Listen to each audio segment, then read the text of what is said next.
Bom dia! Mais uma segunda, uma semana, uma nova oportunidade de evolução e crescimento. Quero aproveitar e agradecer tantas mensagens bonitas, tantas dedicatórias, cheias de amor, de valorização. E aproveitando as perguntas que foram feitas, sim, os vídeos podem ser compartilhados, eles são criados exatamente para isso, para o compartilhamento, para que alguém em algum lugar se utilize deles como ferramenta de felicidade, que esta felicidade é igual evolução no amor e na sabedoria. Meu nome, Beta Santos. Acredito que todos nós já nos conheçamos, mas sempre entram novas pessoas e é bom nós estarmos sempre dizendo quem somos, a nós mesmos, por sinal, viu? Então, meu nome é Beta Santos. O projeto é o Leitura Compartilhada. O livro é o Quinto Evangelho, a Mensagem do Cristo segundo Tomé. O autor é Alberto Roden. Ele faz a tradução e notas desse livro, que são 114 mensagens de Jesus, transcrita pelo apóstolo Tomé.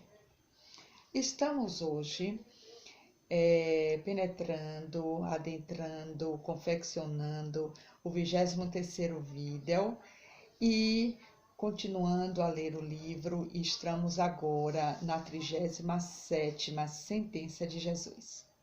Vamos lá? Embora. 37ª. Perguntaram os discípulos a Jesus: em que dia nos aparecerá? Em que dia tiveremos?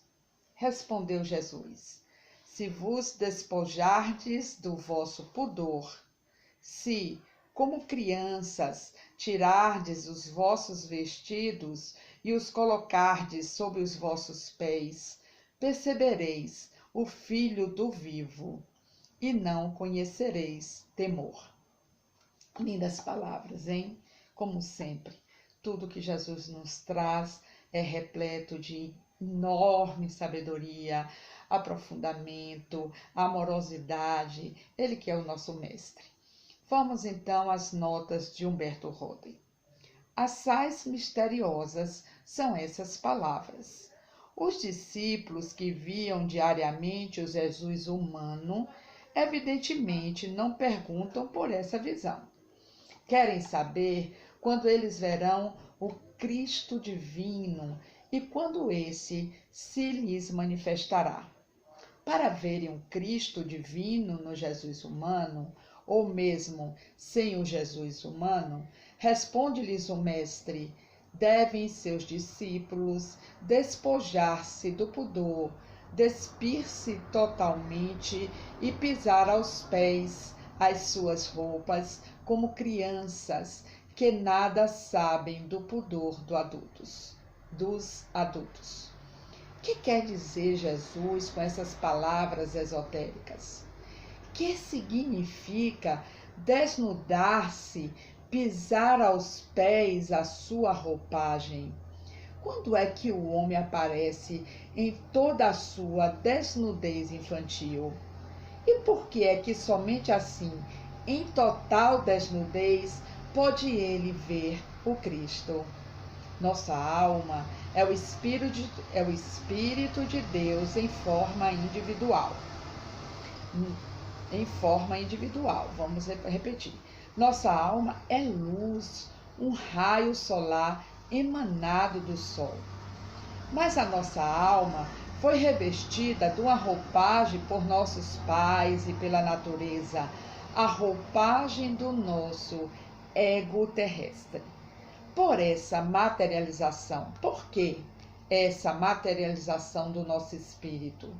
Sem essa materialização corpórea, o nosso espírito não encontraria resistência, aquela resistência que nós chamamos de sofrimento que nos faz evoluir. Lembram-se do outro capítulo?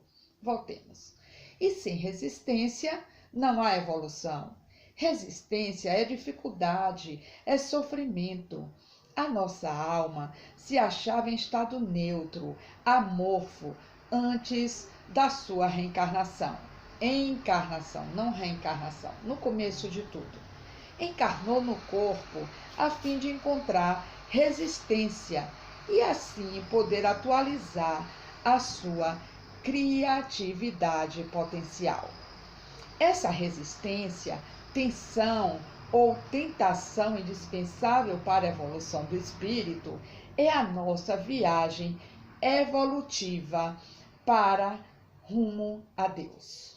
A Epístola aos Hebreus declara que o próprio Jesus passou por essa mesma resistência, embora não tenha sucumbido a ela pelo pecado. E o próprio Jesus declara aos os discípulos de Emaús, que tudo isso era necessário para entrar na sua glória. Enquanto o homem anda envolto na pesada e opaca roupagem do seu corpo e se identificar com esse invólucro, não pode ele ver o Cristo. Mas, quando se desnuda do seu ego e aparece em seu eu divino, então sabe ele que eu e o Pai somos um, que ele é o Cristo interno, puro como a luz do mundo. Esse desnudamento metafísico nada tem a ver com a morte física do corpo. Depende do seu voluntário egocídio. O que é egocídio? A morte do ego, desta personalidade inferior, cheio de emoções, sentimentos que não nos levam ao crescimento e sim nos prendem às dores do mundo. Quais são esses sentimentos? A mágoa, o temor, o ódio, a raiva, a avareza, o ciúme, a inveja, esses pensamentos pequenos que nos prendem à terra. Voltemos. A criança não conhece pudor por inocência. O homem espiritual não conhece o pudor por sapiência. Entre a inocência da criança e a sapiência do homem espiritual, há a inteligência do homem profano. Quando o homem saiu da inocência do Éden e entrou na inteligência da serpente, diz o Gênesis, sentiu ele vergonha da sua nudez. Essa nudez é a sua pequenez, a sua falta ainda de conhecimento, de exposição às coisas do mundo para aprender a viver no mundo sem ser do mundo. Voltemos. Mas sim, a sua nudez. Mas quando o homem ultrapassa a zona do seu ego e entrar no reino do eu, nada saberá de vergonha, porque a sua nudez será sagrada e pura como a luz do Cristo. Pudor e vergonha tem que ver com sexo, que é do ego masculino e feminino. Mas o eu divino está para além do sexo. Não mais haverá quantificação pela união do sexo. Haverá qualificação pela união de criatura com o Criador. As núpcias místicas entre a alma e o Cristo se realizarão entre o puro eu e o puro Cristo. Para que o homem possa despir-se da roupagem do ego e pô-la debaixo dos seus pés, deve contemplar o seu eu pelo autoconhecimento e pela autorrealização. Que texto lindo, hein? Que sabedoria, que ensinamentos, que nós nos defrontemos, internalizemos e vivenciemos esses ensinamentos. Eu estou aprendendo muito, espero que vocês também. Vamos então ao 38º dizer, a 38ª sentença. Disse Jesus: Muitas vezes desejaste ouvir estas palavras que vos digo, e não achastes ninguém que vô-las pudesse dizer. Virão dias em que me procurareis, e não me achareis. Milhares de homens de boa vontade, homens altruístas, homens virtuosos, andam em busca do Cristo e não acham. Por que não? Por mais estranho que pareça, ninguém pode achar o Cristo, ninguém pode achar Deus. Deus, porém, pode achar o homem, suposto que o homem se torna achável. É esta a mais paradoxal de todas as verdades. O homem deve fazer todo o possível para achar Deus.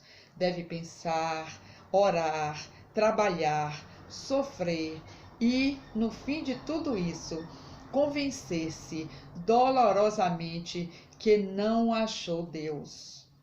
Se Deus fosse um fato, poderia o homem achá-lo, mas Deus não é um fato, nem o maior dos fatos. Deus é a realidade.